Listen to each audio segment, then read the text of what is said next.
the pleasure is actually all mine because you're going to be the expert on my show. So, as I would say, you're the driver, you're the car, I'm just in the passenger seat. Fab. I like that. Yeah. Great analogy.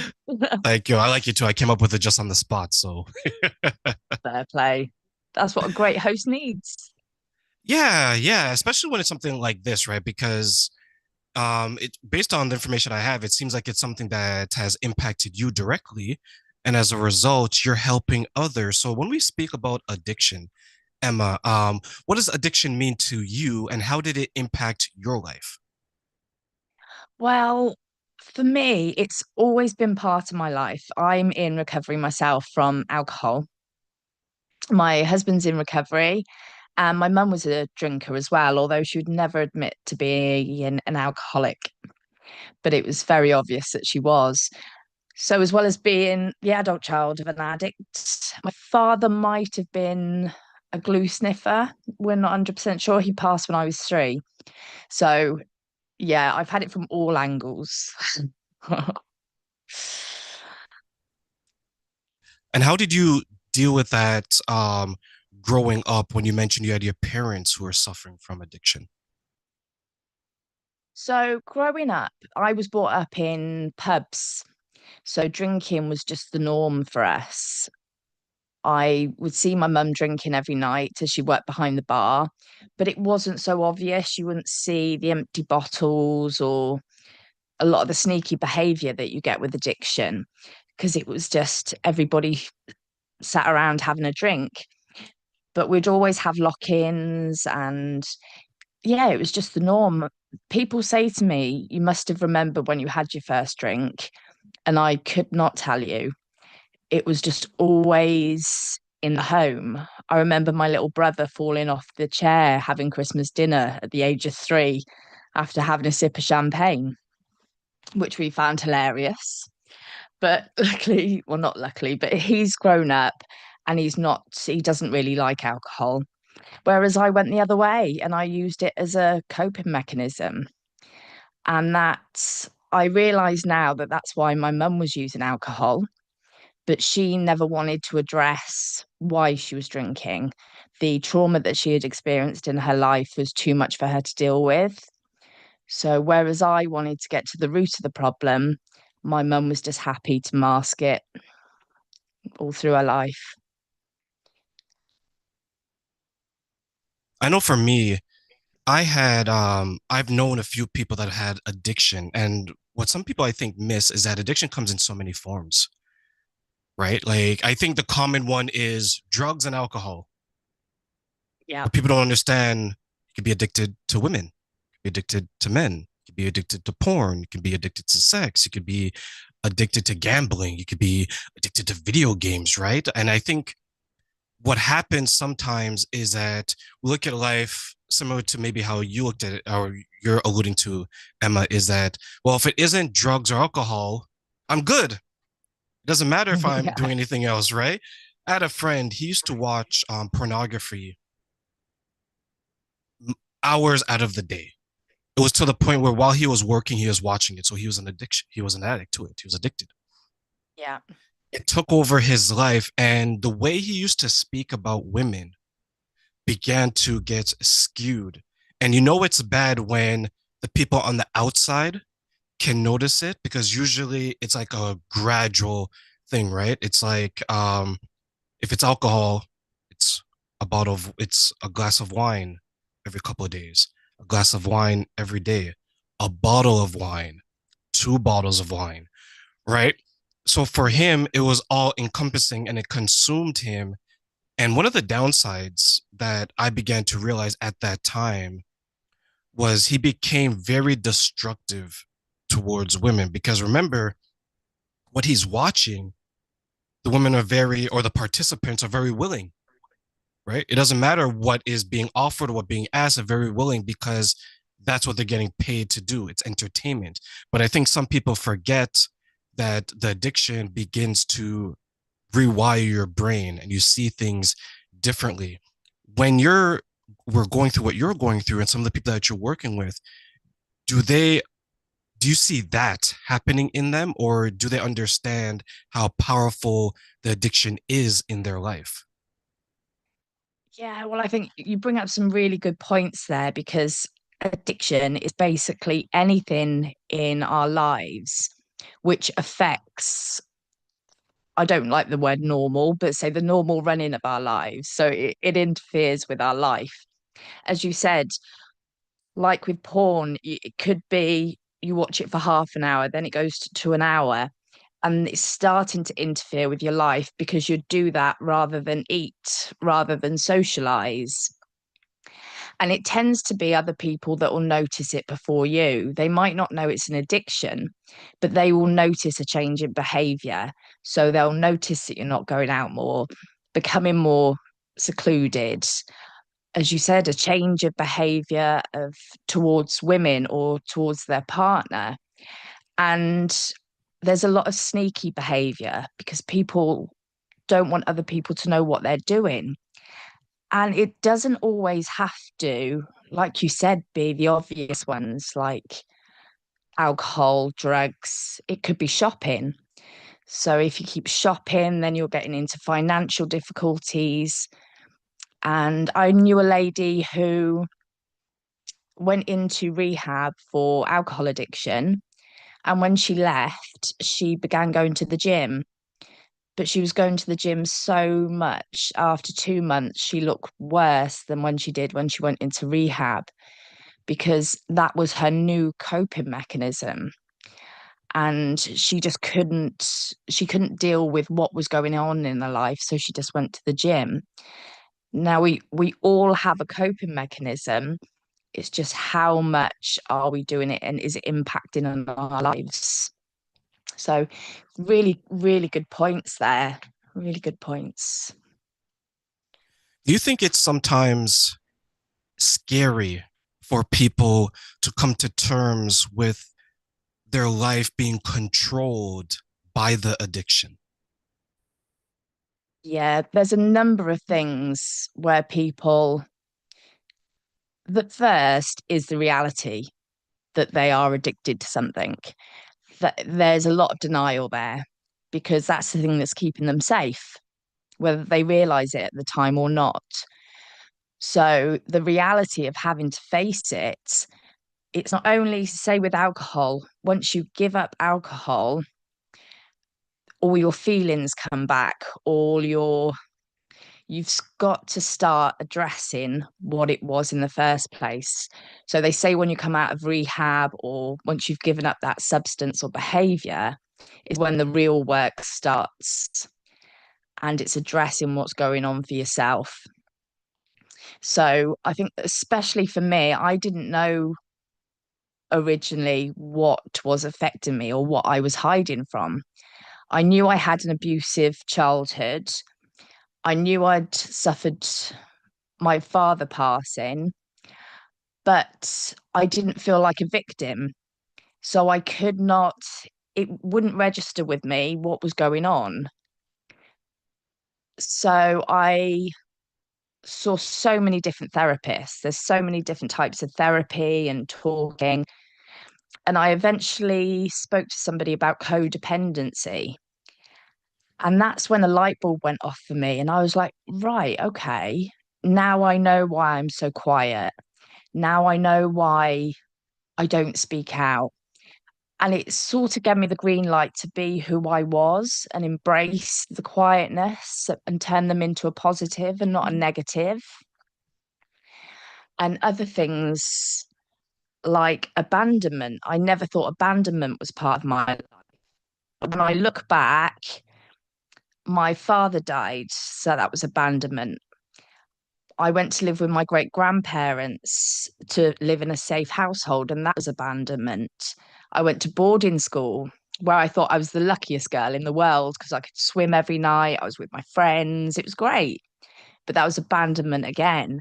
So these things that I'd never thought of, I was having to deal with then. And it was a big, big shock. That is shocking because you realize how much of how not how much, but you realize how powerful, how powerless you truly are, right? Absolutely. Right? Like Yeah. if I look at it, right, and let's say if I was addicted to money, right, like the pursuit, I want a house, I want a car. You get the house, you get the car. I want a bigger house, I want a better car, faster car. At some point, you would hope that you'd be like, you know what? I'm content, right? And as of today, I'm okay, Yeah. right? But the addiction doesn't ever reach that point. Like you made about the gym. I can't deal with what I'm going through at the gym. Let's say I was bullied, I was called ugly, I was made fun of because I was skinny. I go to the gym, I get stronger, I get bigger. And in a lot of ways, when your body looks healthier, you feel more attractive because more people are giving you that type of energy. But if it's an addiction, it doesn't ever end because there isn't anything that is going to say, "Hey, you've reached it. You're good now." Right? Like how much of it is more so the mental aspect, coming to terms with, okay, it's more than X, versus if I just keep doing this, eventually I'll reach the goal, even though we all know that the goal never comes.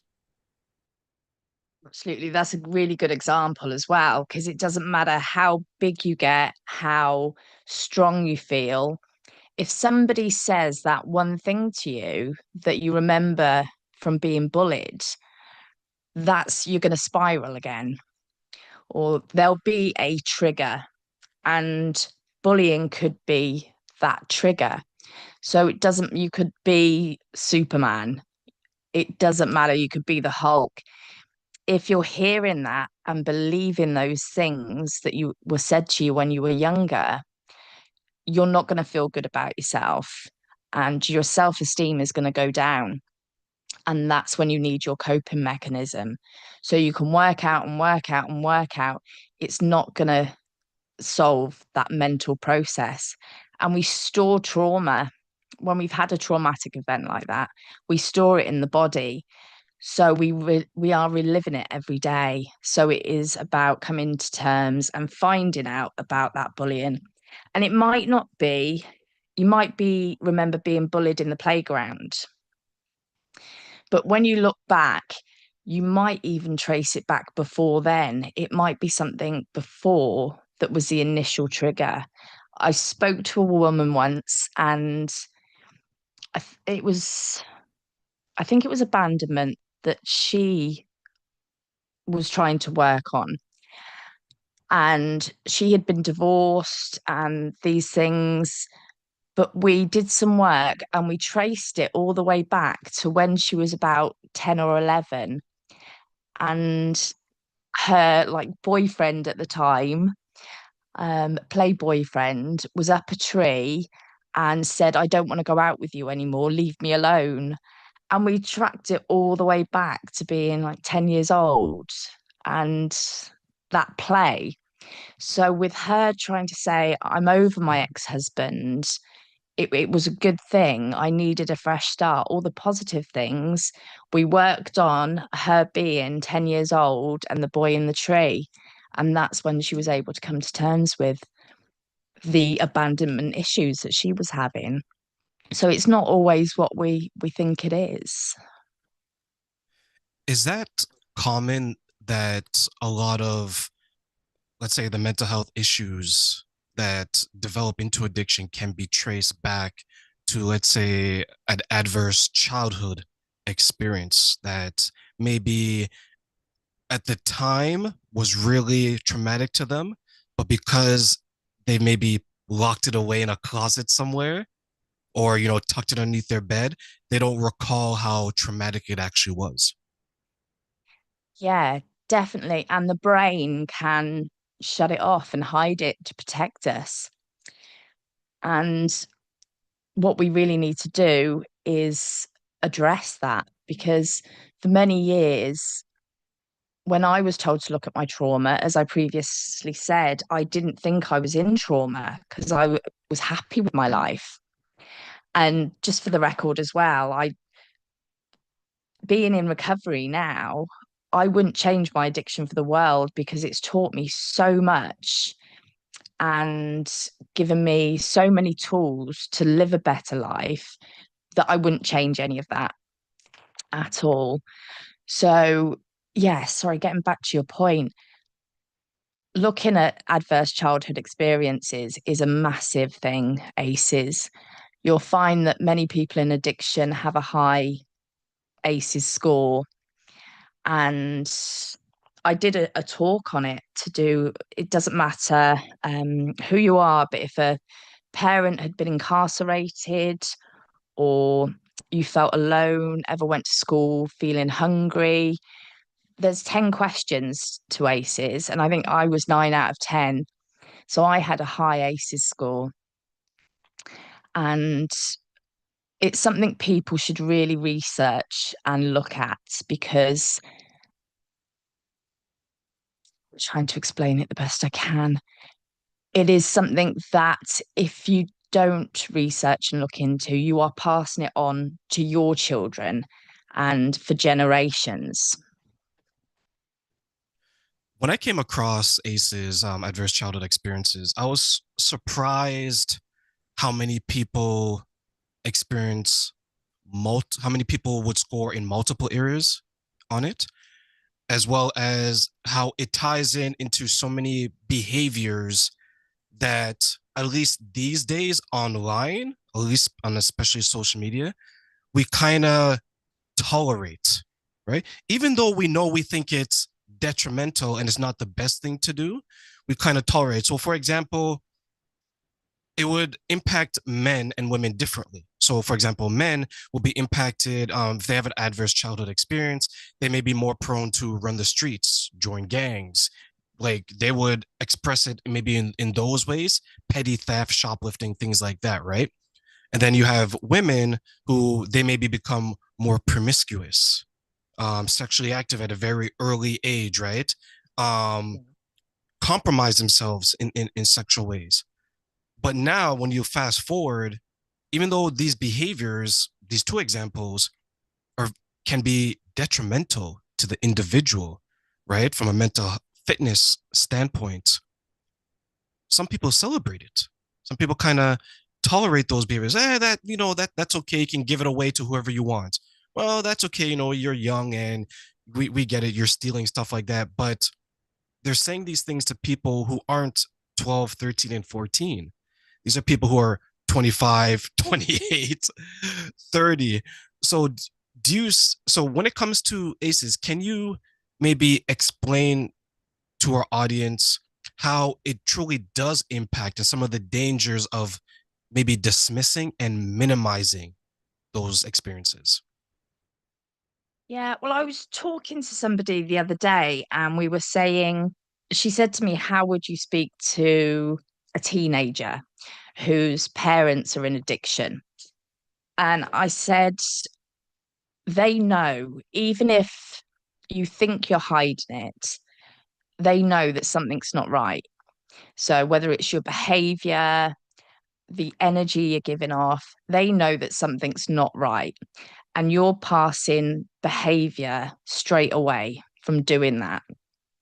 So just be open and honest. They might not be able to work out exactly what's going on, but be open and honest from the beginning. Because as you said, we get into these behaviors, like you said, gangs, because for protection, you think you're protecting yourself and or your family.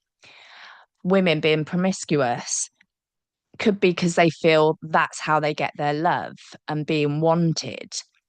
And you'll see that in relationships, males and females. They'll go through multiple relationships and they won't stick because that's what they've been taught growing up. That they'll get some love from their parents and then they'll be drinking or using or doing whatever. And then they need to find their love from other people. So whether that's in friends, whether that's in other family members, the behaviors that you're doing in front of your children they will pick up and learn from that. And it sounds so obvious, but when you think that you're hiding it and the children don't know, they're well aware. They can see the manipulation, they can see the sneaky behavior, and they will learn that and learn that very, very well. What do you think what do you think are some of the ways the children who are seeing this behavior, and as you mentioned earlier on, everyone on the outside can see it many times before the person who is actually experiencing can. How do you think that impacts the children who are witnessing this as they're growing up? I think there's a lot of confusion and it becomes normality. So, coming home late at night, disappearing in the middle of the night, whether it's just going into the basement or locking yourself in the bedroom because you're using that, that's normal behavior.